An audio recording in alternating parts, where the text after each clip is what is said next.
This session, we're going to cover what cognitive computing is, kind of frame it, and then talk about IBM Watson, how it relates to that. And then they're going to bring up some engineers to actually come up and show you some live demos in terms of using Watson and what have you. Let me just quickly shamelessly talk about who I am.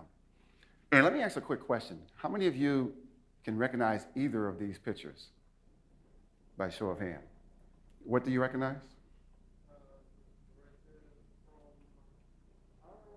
Space Odyssey? Yes. Space Odyssey, exactly. So this is the computer Sal from the Space Odyssey, 2001 Space Odyssey. And it was like my first introduction to artificial intelligence. And for those of you who don't know, Sal was the onboard computer for this spaceship. And everything you did, you interacted with Sal, and Sal would actually talk back to you.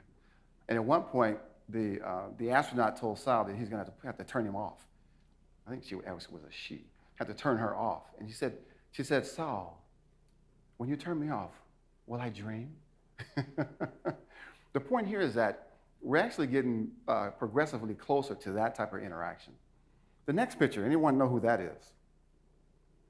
When I was at the University of California, Berkeley, I took a graduate class with Professor Lofty-Zada. He was an AI professor at Berkeley. And he's the one, if you ever heard of the concept of fuzzy logic, he's the one that coined that particular term, right? And get this, we were doing natural language processing way back then. Kind of cryptic, but we were doing it, right? And then lastly, but certainly not least, the automated air load planning system. When I worked at the Stanford Research Institute, we were doing flaky research for the government. And we built this thing called ALPS. And what ALPS would do, it would help load masters balance their planes, right? So imagine a big, gigantic C-5 aircraft that has tanks, Black Hawk helicopters, and so forth. And we'd have to balance that thing such that when they drop one tank off with a pallet, the plane would still be balanced and so forth, right? And so that's what we worked on. And we used, it was a rules-based logic system. At the time, it was about the closest you can get to AI, and we call them expert systems, right? And actually, it's still in use today, which is really I was really surprised. I actually met a kid last week at a hackathon, and he told me he was in the military, and they were still using this system. I'm like, I hope they're not using my code, because I certainly hope they're not using my code, because that was pretty long time ago. At any rate, lots of disruptions in the marketplace. You got some really interesting examples here. You got companies that are renting real estate with no real estate. Companies that are providing taxi services with no cars. It's a pretty amazing time that we actually live in. Then you got Facebook, a media company for the most part, with no content and so forth, right? But lots of data. So this disruption is fueled by a couple of things. And I think it's pretty interesting for developers to kind of recognize this. One, the huge amount of data that we're just inundated with. Number two, the whole API economy thing. And then this whole thing about cognitive computing. And the idea is that when you bring these three together, all of a sudden you create value, right? And from a developer's perspective, this is really huge. And as we go forward, I'll talk about how, and particularly how it's going to impact the United States in terms of jobs, innovation, and so forth. Just a quick idea of how much data is out there, right? We're talking petabytes, terabytes, and so forth. And I don't know about you, but the one that kind of concerns me is the public safety one in New York, the surveillance cameras and so forth. In other words, you never know how much data is being captured as you live throughout the day, right? And as a software developer, especially when you think about cognitive computing, is you need to be very, very cognizant of the type of data that you can corral. For example, last week we were at a social hack, and the city of San Jose had tons of data about their parks and recreation, right? And they were challenging some students to come up with solutions to figure out how they, number one, could do upkeep on those parks, reduce crime, and traffic through them, right? So they opened up an API where they can gather all this data. And these students were building web apps, mobile apps to actually help them solve those problems, right? So it's pretty interesting how things are getting done. Um, this is interesting to me because you look at these devices, right? And you look at the amount of code that's in those devices. Now, as you as software developers, that's a lot of code. That's a lot of code. But the point here is this, is that anyone with a device that has a network heartbeat, right, and can create an API can start a company, right? Can start a company across the board. You look at all these devices and the proliferation of the data in addition to that, you can easily start a company there, right? Build apps and so forth. So what is it about cognitive? So what is it? How is it different and so forth? One, the real premise is really having a system that can understand, right? One that can reason, and I think the real big one is learning, being able to consistently learn on its own. What do we mean by reasoning and understanding? For example, if I told you that I had to get a haircut this morning, right? You probably would understand what that meant, right? That meant that I cut my hair, right? But it could also mean that I did a bad trade in the stock market, right?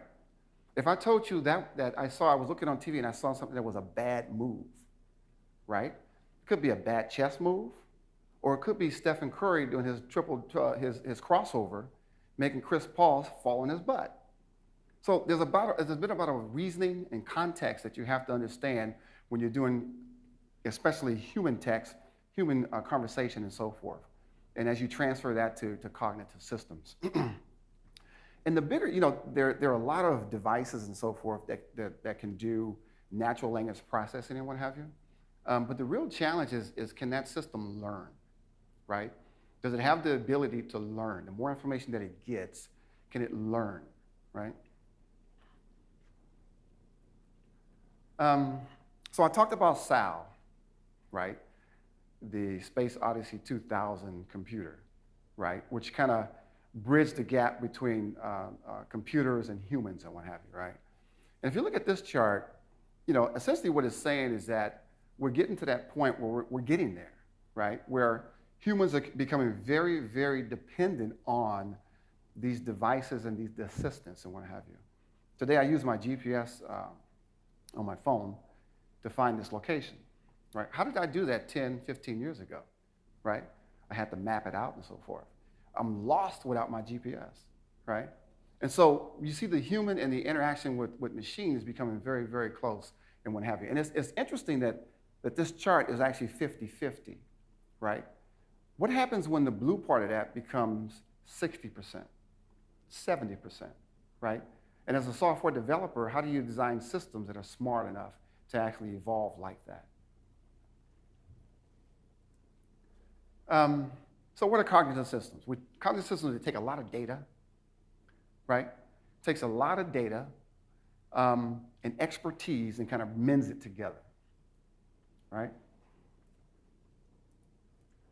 So let's talk about Watson. So a lot of times when I talk to software developers and I talk about Watson, they don't really know or understand the power of Watson. Because Watson is a series of services, right, that you can use. And if you take one service by itself, that's great, that's fine. But the real power of Watson is when you combine those services together and create something that's powerful and unique.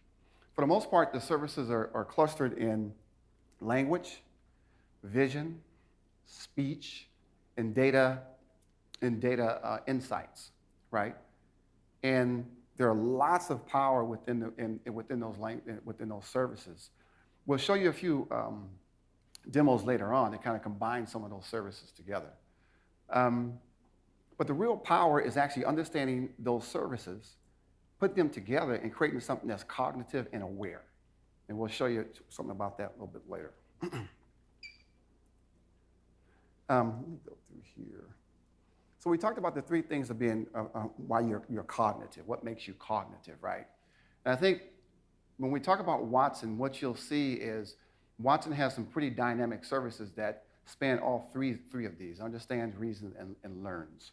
And in particular, the learn part is really important because there are ways that you can teach Watson, the system, to actually learn and evolve as it gets more and more data.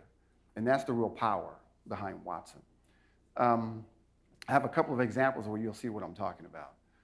I was talking to my daughter actually the other day, and I was saying, honey, why don't you build an app, right? She likes to do like fashion and that type of thing, and it's like the glam up and all that kind of thing, right?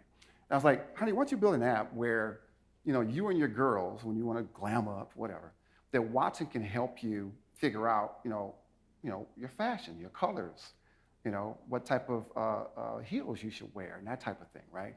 And she's like, Daddy, that's silly, right? And I'm like, no, it's not that silly. If you guys fed in the data that you use when you choose your garments or whatever it may be, and you have the data in terms of what type of event you're going to go to, right?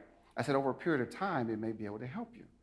And so, believe it or not, we had the conversation, and her girlfriends are actually going to try like a pilot program and use Watson. We'll see how that works out. So then, what does that mean? What does it mean? So we have cognitive computing, lots of data out there. So what does it mean? What it means is the market is actually moving toward, if you look and see across all the vertical markets, healthcare, finance, whatever, everyone is looking at cognitive computing because they can make their applications more aware. They can make their applications more in tune and more focused, their markets and what have you. But more importantly for software developers, right? This stat says by 2018, I think that's a little low. I think it's going to start happening a little more sooner than that. In the sense that software developers it's actually a requirement. If I look at building apps today, that your apps are have to have an API layer, that they're aware of their environment and that they're socially aware, right? The next step is making them very cognitive, right? And having a cognitive engine that embraces them. I think it's really, really, really a huge opportunity for software developers going forward to take advantage of what's taking place in the marketplace. If you have an app today, you can use cognitive services to make it more aware and smarter, right? Have an application and so forth. So what can you do at Watson, right? What can you do at Watson? Everyone heard about Jeopardy, right? The Jeopardy engine, playing a game, that type of thing, right? Where's John Carl? Are we ready? Okay. So we have something I want to get to the demo portion of this exercise. We have an IoT device. Actually, why don't you just go ahead and do it? I'll just right here and talk.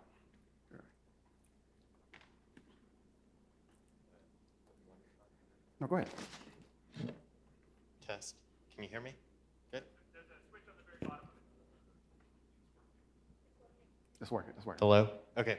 I'll speak really loud. So I'm Jean Carl. I'm a technical evangelist with Reggie here. So we built out a tone analyzer pen. And you can see up here what the colors represent. So it's a particle photon with a NeoPixel ring, 24 LEDs. And it's Wi-Fi connected. We just have a battery pack connected to the USB port. You can have a smaller battery if you want to actually wear it. So this is a new 2017 Watson Tone Analyzer pen, available next year. That wasn't funny. All right. So basically what you do is you can either text a message to this pen, or we have another version that analyzes the Twitter tone. And so we can connect this to a hashtag like Silicon Valley Code Camp, and then analyze how messages that are being tweeted out are being perceived. And this is great. As a speaker, I can understand, well, you're all very agreeable with what I'm saying, and I can see in real time what's happening. So if there's a volunteer who actually wants to text a message to that phone number down there, this thing will actually change colors, and it's free of charge. Yeah, depending on what you text, is it positive, negative? Is it emotional, or whatever it may be? So the real use case here, besides a nice, beautiful pen, is how is my message being perceived? So I'm going to text Reggie a message, and I want to make sure I'm coming across agreeable, very open, and not so much blue, because I'll be stressed out, and that's not a good thing to show my boss, right? So that's where the key of Watson Tone Analyzer comes in to play, is how can we make sure our messages are conveyed in the right format. And in text messaging, we've all been aware of it comes across wrong, and I really didn't mean that. So, Any volunteers? This guy, volunteer. he's gonna text something. Did you text something? Or he did it already. Did I mention we have some t-shirts? Like this one for the volunteer? So we'll get him a t-shirt. So what would be really interesting, I was thinking about this on the way in, is what if the presidential candidates were using this for the debate, right? That'd be an interesting dynamic in terms of the questions and answers and so forth, right? You know, when I do workshops, I always get challenged with, hey, let's analyze Donald Trump or Hillary Clinton and what their tone is. Did we change? So we got a lot of a pink, which is openness, green is agreeable, conscientiousness, and some emotional range. But fortunately, let's see, it's going to be intellectual, curious, emotionally aware, imaginative, and open to change. So that's very good. All right, cool. Very good.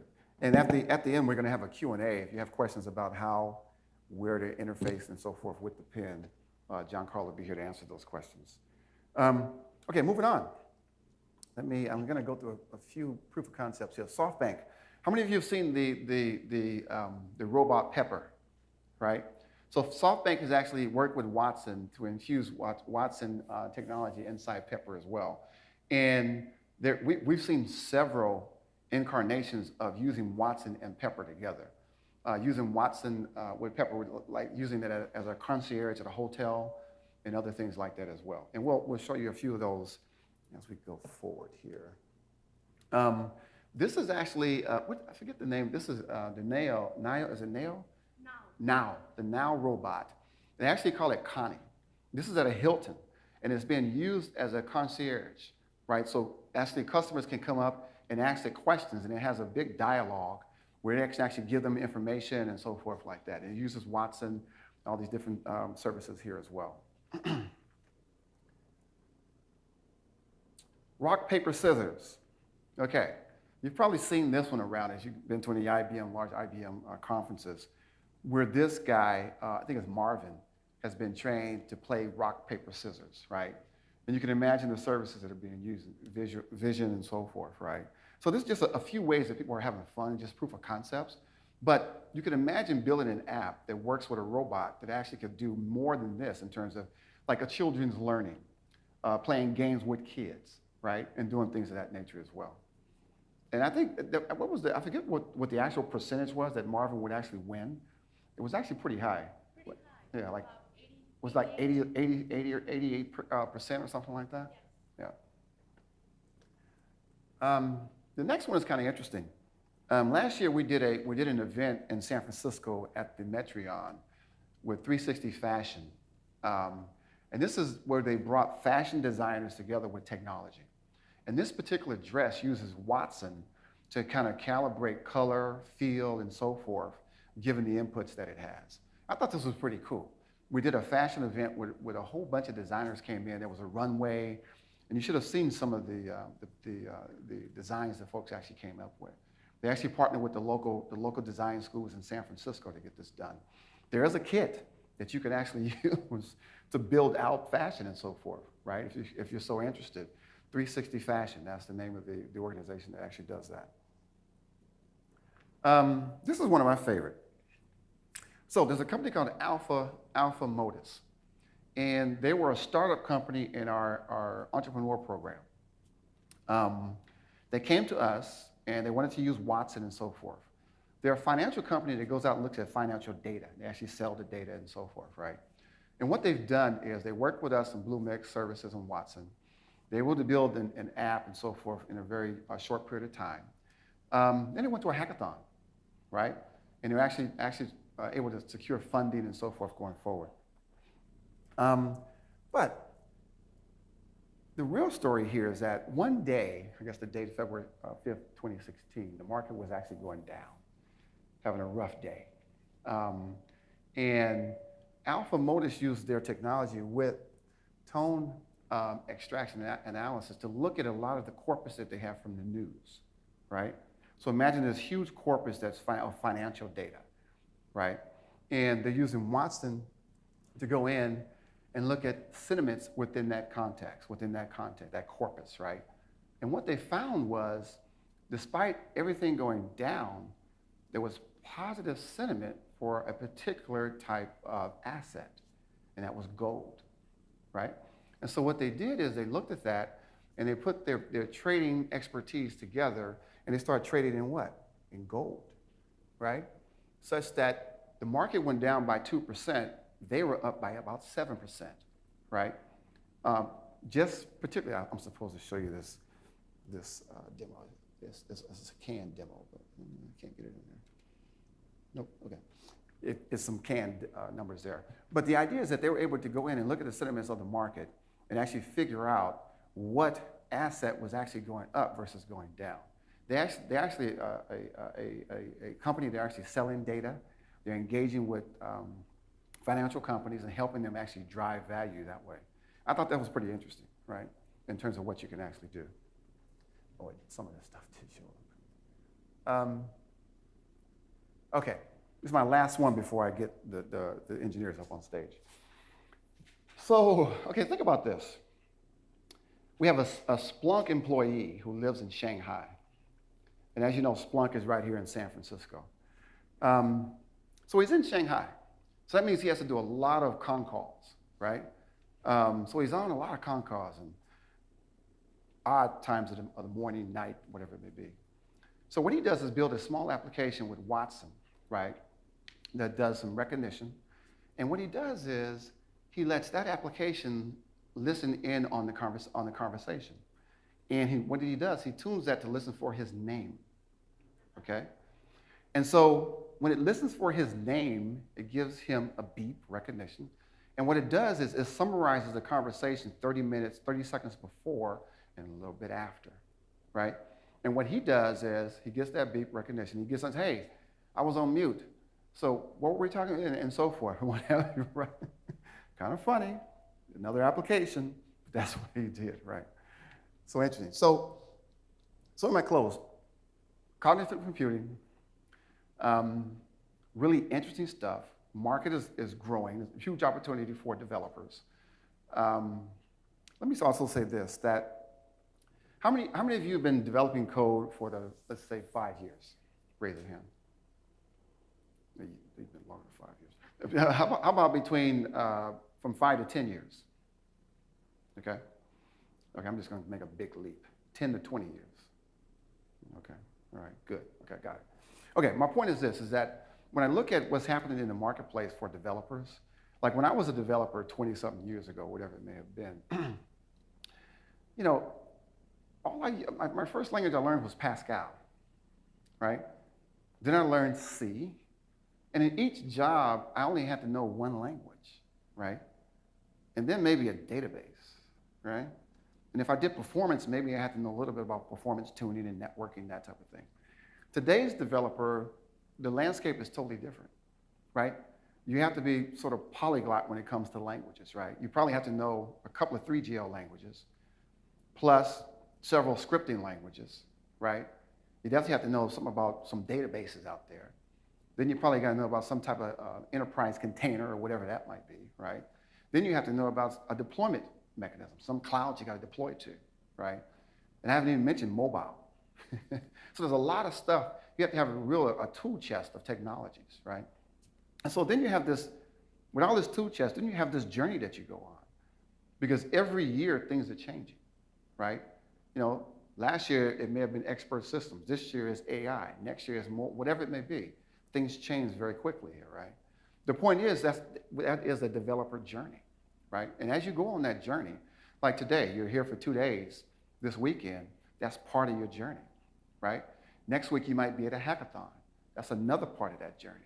And what's the value? The value is actually engaging with other developers, other communities, technology companies like IBM, Microsoft, and the like, and actually building your expertise across the board, right?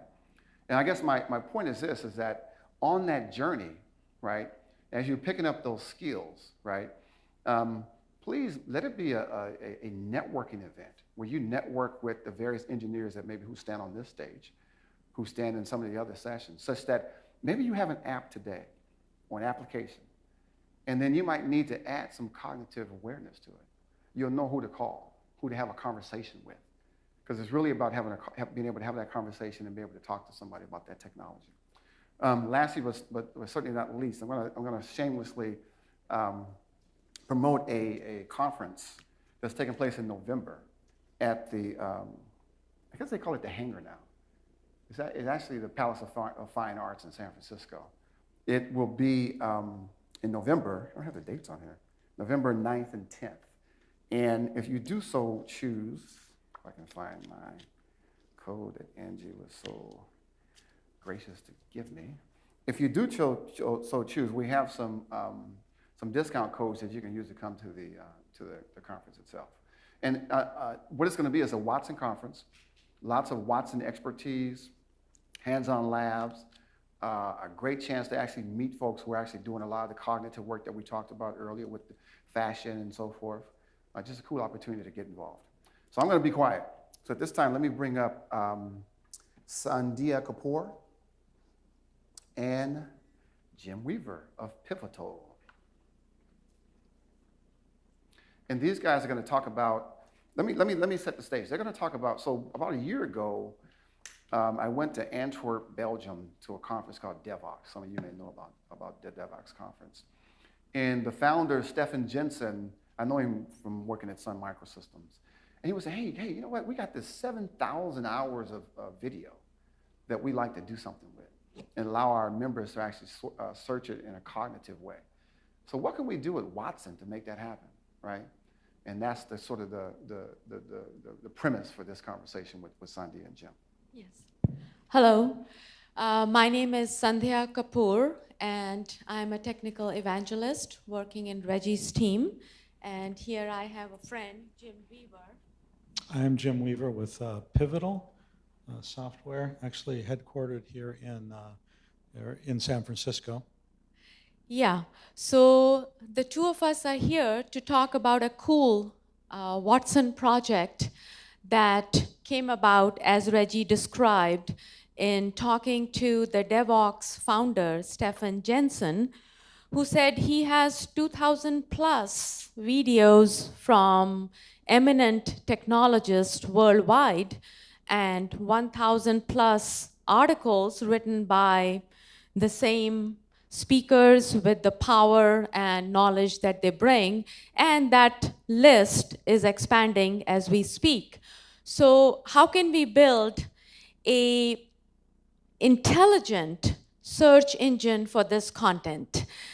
We know we can always do search that would just look at the keywords we have entered in the browser and bring up articles that match those keywords. But we wanted to go beyond that and use artificial intelligence, machine learning, deep learning, which are essentially concentric circles, and build an awesome, intelligent project that we will then go look into as we go along. So as Jim introduced himself, he's from Pivotal and working with us on this community project. Another member is Daniel, who brought in the SoftBank robot expertise, and we could interact using the Pepper and Now robots with this cognitive application that you will see very soon. And then, of course, Stefan. So let's move on, right? So this is the architecture, overall architecture of the application. But before we dive into that, I would just like to give you a quick overview of what was the first iteration of this application. So Stefan and I started brainstorming, and at that point in time, we used speech to text to take the video content into a text format. We added a lot of metadata to the documents, and ingested that into a service that Watson offers called Concept Insights. We used Tone Analyzer, which you saw. Jean-Carl was showing the LED pin as demonstrating one application. We also used Tone Analyzer to scan through the documents and see what was the tone in that document by the author. We used Alchemy API to see the keywords that were mentioned in the document, what were the sentiment that the words expressed. We could do entity extraction, as Reggie was showing, that they could do a keyword extraction and see, Alpha Modus could see that gold was really in a positive sentiment and could continue to trade in gold. So we did all of that API usage and quickly came up with a prototype that was really awesome. But then, and we presented that at DevOps UK, and there is a video available in YouTube of that presentation called AI Captain. And so, the next iteration, we were joined by Jim in this community project, as well as Daniel, and we decided to use the latest set of APIs that Watson brings, and that is conversation and retrieve and rank. So conversation is very cool. It allows human-like conversations, just like you and I would talk, and keeps the context, and uses, of course, natural language classifier to do the natural language processing. Whereas retrieve and rank would bring in search results using Apache Solr Engine and would re-rank them again using machine learning algorithms so that the domain expertise is factored in when it returns better results. So we really revamped the project to use different set of APIs for the second iteration. And I'll let Jim explain the architecture. Hi, I'll just go through the architecture briefly here. On the right is are the Watson services that we're using. One is conversation, which gives the ability to hold a conversation as an agent with Watson, which is they've got an API and an actual UI that's really nice to be able to script a conversation, have different states, so it knows where it's at in context, and then when there's something that goes deeper than something that you want to actually put in the conversation, when it needs to go against the corpus, then we're using retrieve and rank API to pull out an answer to a question based upon what the question is, to pull it out of the corpus. As a matter of fact, to pull just the piece that's relevant. And you'll see that demonstrated in a second. As well as translation and speech to text. So over on the left then, we wanted to have a single microservice that would allow clients to interact with the back end. So we created a microservice in Java and Spring Boot. Spring Boot is shepherded by Pivotal. And so we created that. And it also runs in Cloud Foundry, which is it's a cloud platform that is implemented in IBM Bluemix, as well as Pivotal Cloud Foundry and other cloud platforms. And so that way we could write this one microservice that's very lightweight, scale it up horizontally as more and more clients hit it, and then that gives each of the clients, like the Now Robot or a text-based interface in a browser, or Alexa, the Amazon Echo, it gives them a common API to hit that's very lightweight, using a REST call and interacting with the back end. So any number of clients could hit it, whether it's mobile phones or virtually any client technology, because it's just a simple, lightweight REST service. So I'm going to just demonstrate, or actually Sandhya is going to demonstrate a text-based interface, and then I will demonstrate the Alexa interface. Yeah, I'm going to well, actually, we'll first, because we'll have to switch to be able to demo. So first, we will explain more about this particular project before I switch to the browser. In case, Jim, you want to use the Alexa now, it will be fine. Okay, so this will demonstrate two of the things on the right, actually, conversation and retrieve and rank. So I'm going to ask it some questions that will come from, the first question will come from conversation, and then the next question will come from retrieve and rank. But first, I have to get Alexa's attention, if I didn't already, and then ask for a particular service that's out there in the cloud, in the Alexa Skills Kit.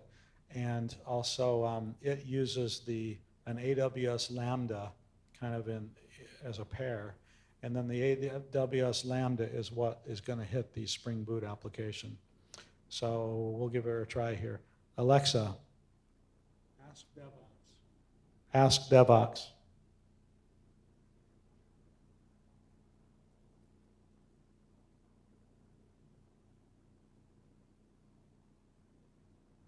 So I waited a long time after. To get answers from DevOps corpus. Alexa. Goodbye. Goodbye. Don't be a stranger. I'm going to try this again. Alexa, ask DevOps. Welcome to Ask DevOps. What is your question? What's new in Java? Spring Boot is an application bootstrapping framework that helps with the creation of Spring-based applications with no necessary XML configuration. Alexa, what's new in Java 9? Java 9 is under development and will contain features such as modularity and enhanced tooling. What is Java modularity? Spring Boot is an application bootstrapping framework that helps with the creation of Actually, I trained it to always answer about Spring Boot, since Pivotal, is the one that shepherds Spring Boot. So, and it's so cool. bootstrap annotations in a Microsoft Alexa, system. the issue is the reverb from the microphone. I'll try it one more time here. What's new in Java? Please choose the conference location for which you want to know the scheduled sessions. What location were you interested in? The locations are MA, PL. Alexa, what is DevOps US, United States? What location were you interested in? The locations are MA, PL. We've got lots of reverb. I am going to try one more time. Okay. Alexa, Location. You can goodbye. goodbye. What location were you interested in? Alexa, The location. goodbye. What location were you interested in? The locations are MA, PL. Alexa, goodbye. What location were you So it interested is- in? The so locations are there's- MA, PL. So we can, yeah, there's an ambient reverberation, right? But you do get the message that the Alexa is an end client which is going to the application that is running in the cloud, and it is calling out to the REST endpoint that in turn talks to conversation and retrieve and rank. So it's just the ambient reverberation which is not sending the questions that are being asked. So moving on, you do see the URL, that is the application, and you can hit it from your phones. You can hit it from your phones and see the chatbot, which is hosted, and at the back end, it calls out to the Spring Boot app running in the cloud, which in turn talks to the Watson services. So let's see some more before we go on to the browser-based application, as well as dive deeper into conversation and retrieve and rank. So in yellow boxes, you see the services that are being used in this cognitive application. They are conversation, document conversion, language translation, retrieve and rank, speech to text, text to speech. So we also had the Now robot that was talking to this app, and it was using Watson's speech to text and giving back answers using Watson's text to speech. Where does document conversion come in? Well, document conversion is tied to retrieve and rank. You may have a PDF document, HTML document, Word doc, anything you can send to document conversion, it will convert it into a format that is ingested by retrieve to rank.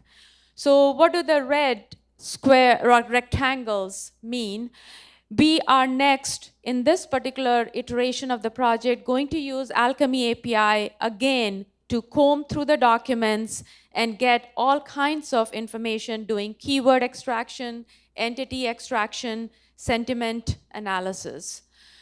We are going to use visual recognition, which you see at the bottom, to somewhat be tagging the different video images and put out as the thumbnail tags and more.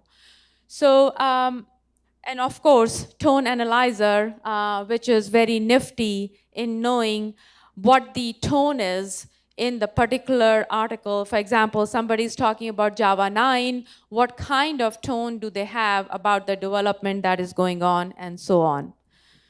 So you could be designing killer bots using these two, as I have been mentioning. And then, as we were illustrating earlier, the application, you may write it in Node.js or Java, Python, may have a mobile app, an iOS or Android app. All you have to do is use that particular flavor of Watson's SDK and essentially make REST API calls. So the power and the message is that Watson has deep learning algorithms in it with the various services that have been built so far. And what we have done is, through REST APIs, given that power in the hands of developers. So it's so easy to be able to use these APIs in your applications, whatever and wherever they are running. These, as you know, REST is REST, so you can call them from anywhere. So that's the key point. So how does a REST call work? It's really simple. This is a call to retrieve and rank. We just give the cluster that we have created in retrieve and rank. This cluster includes all the documents that have been uploaded. We give the collection name, and then we ask a question. So it is as simple as making that call out. And here we are using JSoup to make that curl command. So it is, I mean, it could not get any simpler than that if you ask a developer. And please, let's have an interactive session, so don't hesitate to interrupt and ask questions as we go along. So then, since this particular project is with the Java community at large, so we have been and very much tuned towards using Watson's Java SDK. And here is a simple call out to Conversation API, just giving it the particular request along with the workspace ID. The workspace we will see soon stands for the conversation workspace that holds all the conversation flows. And I will show that to you in the browser. So this is just to exemplify one kind of deployment. Since the app is running in Cloud Foundry, it could be in Pivotal, as Jim had mentioned. It could be in Bluemix. Both use Cloud Foundry as the reference platform underneath. So a simple example of manifest YAML that has just the name of the app, the host name, and the jar file that has been pushed. So it is as simple as doing 2 CF commands to be able to push this application to the cloud and have it running. And you could be running on any cloud. The main point is you're calling out to the Watson APIs, which are REST API calls. So again, we just wanted to emphasize what is the architecture for this particular project.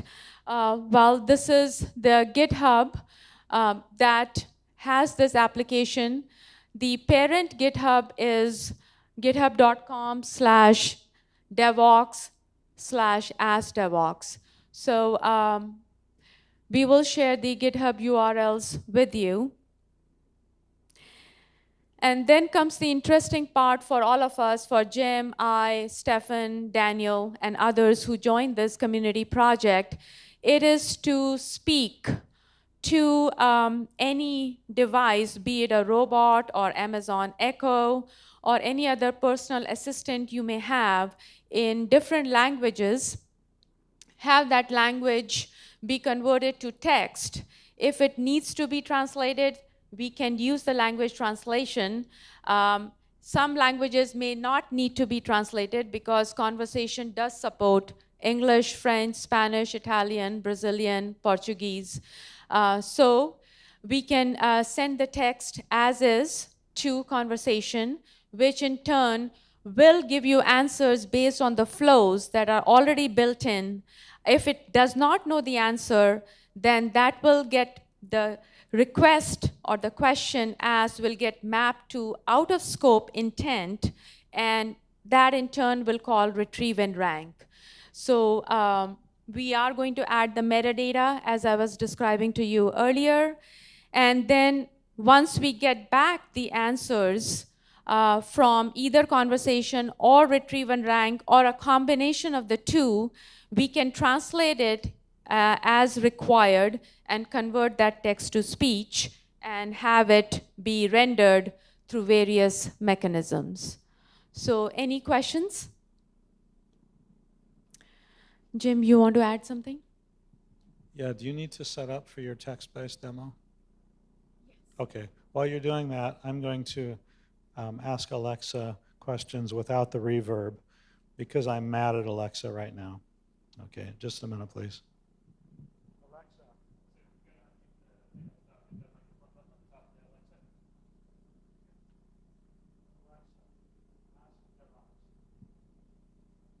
Welcome to Ask Devox. What is your question?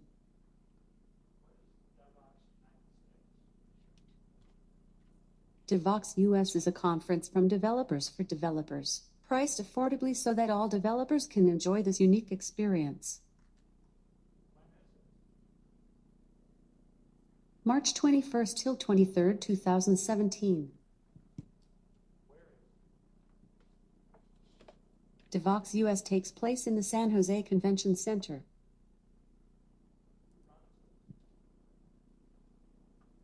The Eclipse Foundation organizes Devox United States. Goodbye. Don't be a stranger.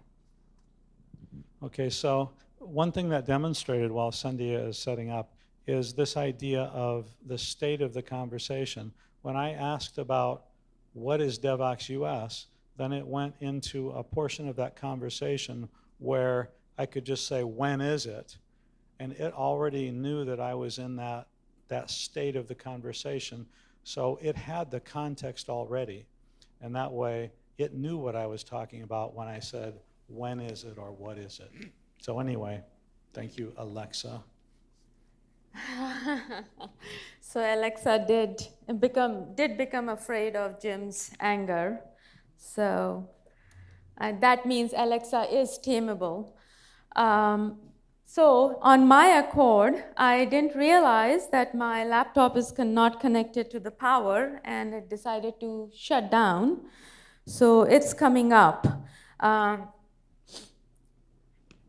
Okay. Daniel, I have a Mac. Can I connect the Mac to the projector? Yeah, we do that. Okay. So meanwhile, any questions? Please. Hello. It's a small group. Yeah. Any questions? But if you have questions, let me know and I'll give Sorry? you the mic. Sorry? Need the mic? Yeah, Reggie's got one here. Okay. I want to capture the question. When you go This is beyond not something, as loud as this one. Yes, may I know the question, please? yeah, I mean, when you're, so this ranking, the ranking part seems to be the core of it, right? I mean, in terms of providing information. Yes, ranking is a core part, and it is using machine learning algorithms to re-rank which the results that a simple search engine such as Apache Solr has returned. But to add to it, even conversation is a critical piece, because you can be asking questions in any format. You don't have to say, can I know about Spring Boot? You can also say, tell me about Spring Boot. Hey, I want to create a REST service. Can I use Spring Boot? You could be asking in any way, just like you and I talk. So a conversation is also a critical part of building chatbots that can service you in a human fashion, right? And also conversation can maintain your context.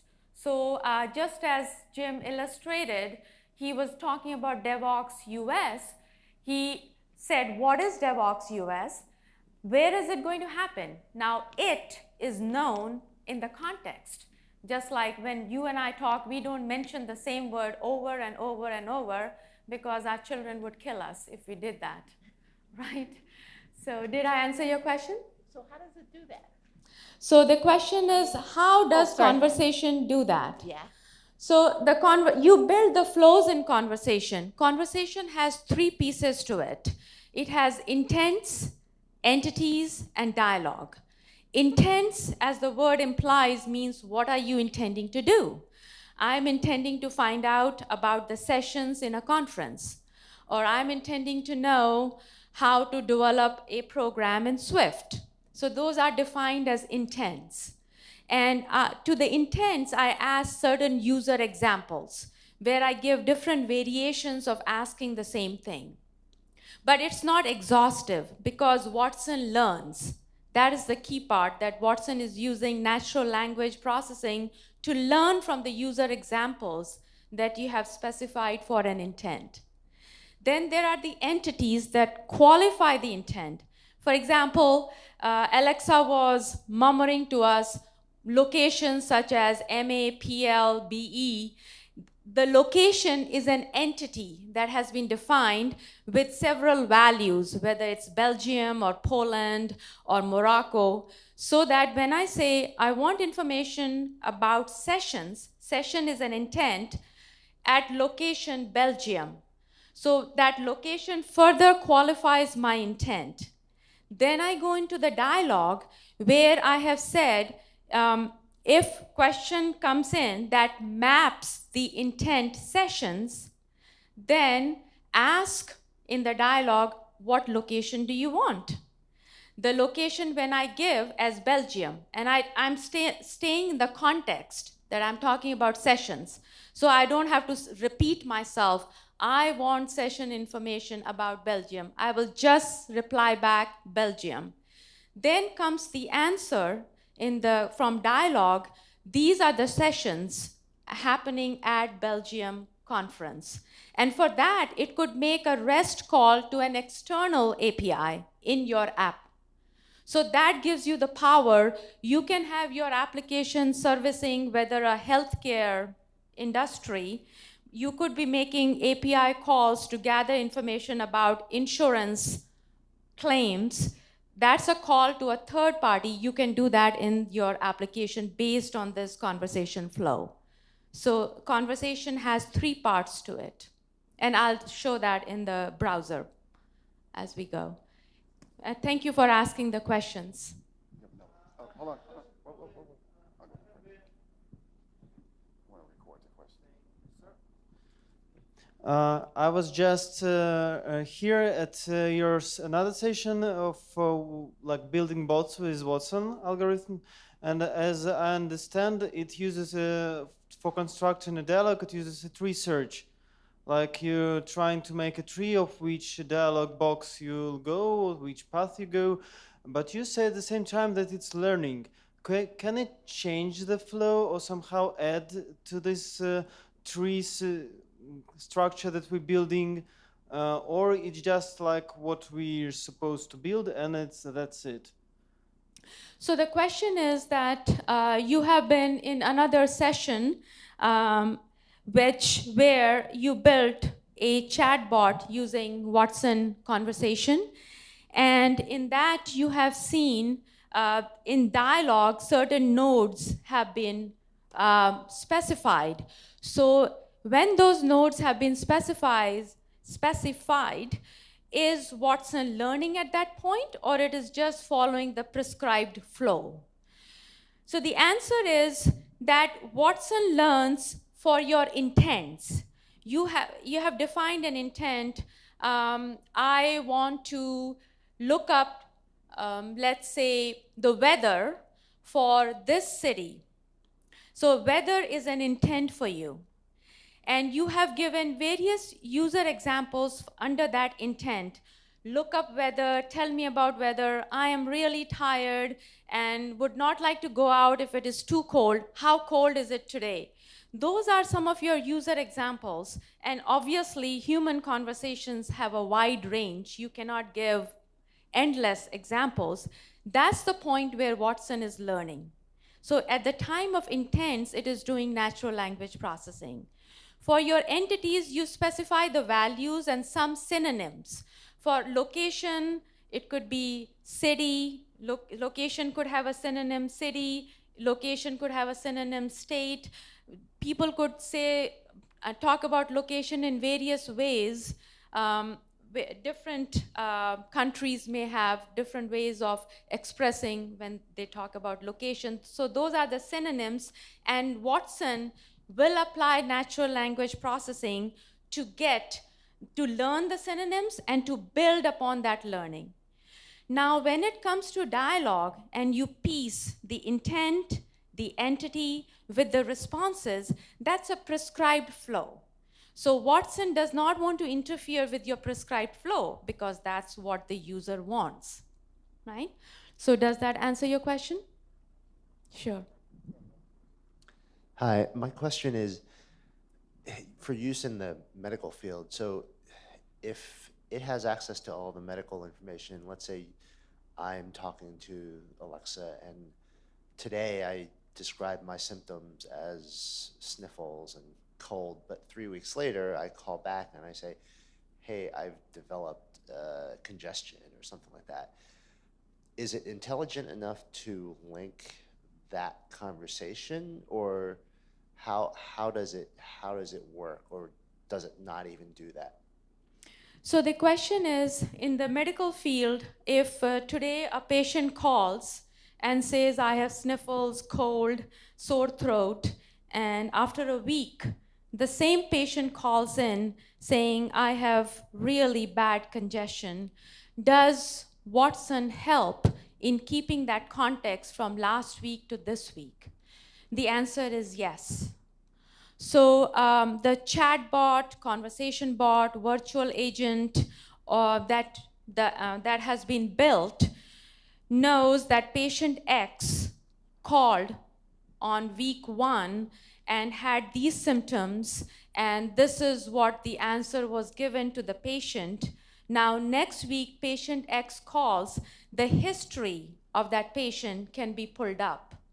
And the new symptom that has been supplied will be added to the history that was pulled up. And then a result of adding the two, the answer would be provided. So this can be built in the conversation flow. Plus, you would have a database or corpus, as we call it, for healthcare from where the answers are coming. It could be a corpus specifically built by that medical agency saying that this is what we prescribed for sniffles and cold. And when sniffles and cold get added to real bad, hurting sore throat, what we prescribe. So that information would come from that database or corpus. And that's where retrieve and rank comes in. Yes. So we are in the university right now, right? Not all the university have very good teachers who can teach about artificial intelligence. Like you were talking about the AI courses and all, right? So when I did my education, we used SWI Prolog to construct these kind of knowledge representation and reasoning models.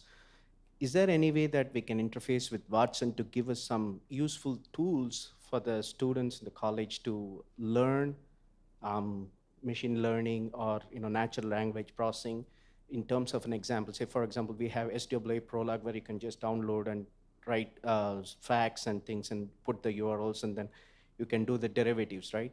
So similarly, will there be an option within Watson where you can say, hey, Watson, can you help me learn natural language processing? So the question is, in a university setting, we do want our students to learn about artificial intelligence, machine learning. Does Watson facilitate that, and how? The answer is we have Watson Engagement Advisor. We are offering the Watson Developer Cloud. We have interactive sessions to train students and developers. And we are offering, of course, lots of courses for machine learning, and they are open to everyone, free of cost. We have a portal called Learning Lab, where we have at least, at this point in time, 7 machine learning courses, and many use cases as well under the Learning Lab. So these are few of the several ways that we are reaching out to academia. Plus, they are one-on-one engagements with many, many schools as well. But I think you were asking, is there a Watson app that a student can engage with and say, hey, Watson, teach me how to learn machine language or machine learning, that type of thing, right? An agent. You want an agent that you can actually talk to, right? Yeah. Is there an agent out there that can help a student that can go to a Watson app, and the student says, hey, I want to learn about machine learning. How would I do it? How would Watson instruct them and point them in the right direction and so forth, right? A concierge, I guess you'd say. So thanks, Reggie. Reggie rephrased the question that, is there an application that we are providing where a student or a developer can engage with and ask Watson, how do I do machine learning? What are my next steps? I want to learn how to make conversation flows, and on and on. That's an excellent question. We so far have been providing demos and documentation and lots of starter kits, but so far, to my knowledge, we have not designed such an application. But that said, it is not hard to design it, so thanks for bringing it up. It can be easily designed with conversation and retrieve and rank. So it's an excellent example, and also what we call eat your own dog food. So it is an excellent thought that you have, and I'll take it back. Thanks. Any other questions? Okay, so let's go on with the demo now. Let's see. It's not projecting though.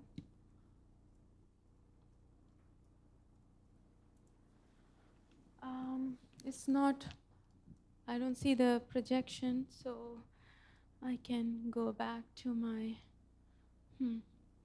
other laptop, I guess.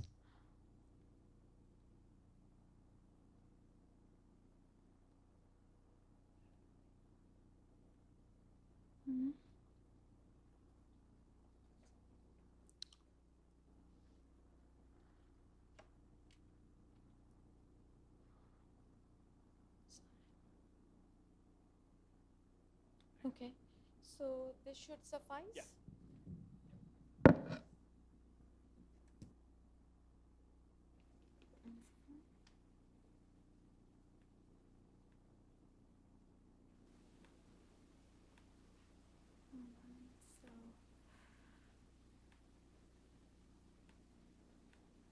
All right, so let's start a simple browser.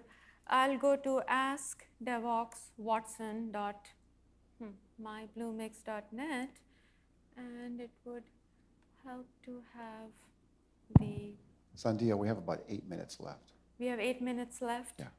Okay.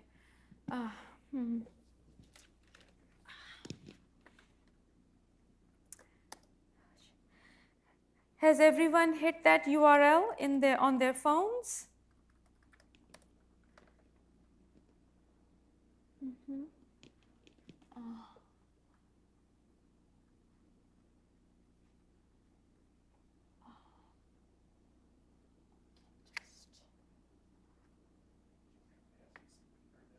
Can I just use no, this one here? Can I just use this, Yeah, that'll work. please?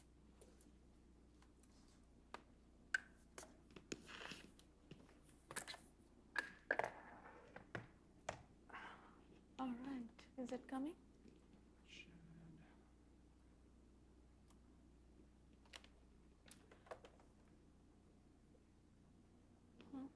Did I move it?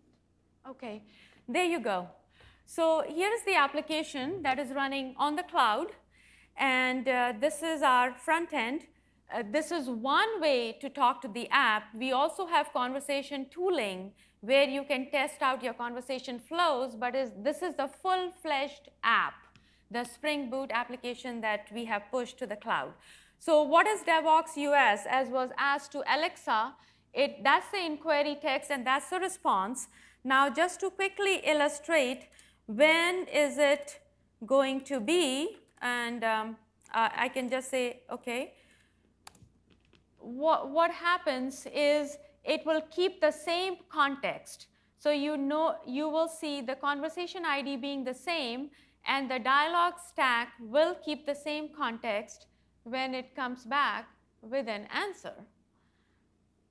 All right, so is it the network or something else? Well, let's restart it, and obviously I'm not connected. It would definitely help to be connected, right? All right, so okay, so here we go. So, well, we can go with that, what we have already asked, just to see this. And when is it? It knows it means the conference. And here on line 5, with what Watson understands, it has gone to node 3. This is a child of the first node. So that's how the context is kept. So now if I want to say, can I learn, can I use, I would say, reactive system with Java FX? What happens? So here you see it says, I'm going to get answers from Devox corpus because there is no conversation flow that maps to reactive systems building with Java FX. So, and then it gets a set of documents ranked from the retrieve and rank service. So you could see the first document is journey into reactive streams, a Voxed article, and so on. So same thing, if I said, tell me how to build a reactive system with Java FX, what would happen? I have just framed my question differently. What happens? It again goes out gets the same set of articles. So it knows that the keywords are reactive system and JavaFX. It is not paying attention to how I am wording my question. So that's one point to keep in mind. I can ask many other questions. In interest of time, I would just like to give you a look and feel of retrieve and rank. So in retrieve and rank, my content is arranged in this way. It is retrieve and rank is connected to a document conversion service. This is the instance of retrieve and rank. I can give my cluster name and so on. But what I wanted to illustrate here is how does it work. So if we go into collections, okay, so it's asking me to create a new one, which is not what I want to do. Let me start from my overview of my application on the cloud and show you that I have bound to document conversion that feeds to retrieve and rank, and I have bound to conversation. And if I were to go into retrieve and rank, launch the tooling,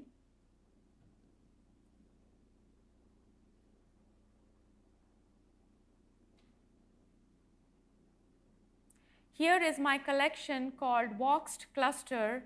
It has a cluster ID. I will go into it. I would start using Watson. These are some of my tasks that retrieve and rank is telling me to complete. But now, how does the content look like? These are the documents that have been uploaded into retrieve and rank. These are the questions that have been uploaded as well as ranked by an expert against those documents. So when I upload a document, retrieve and rank asks me that should it segment the document based on the questions that I upload. And I check mark that. So my documents automatically get segmented into portions based on the questions that are uploaded, and then I'm given the capability to rank them. So 4 stars means it's a perfect answer, right?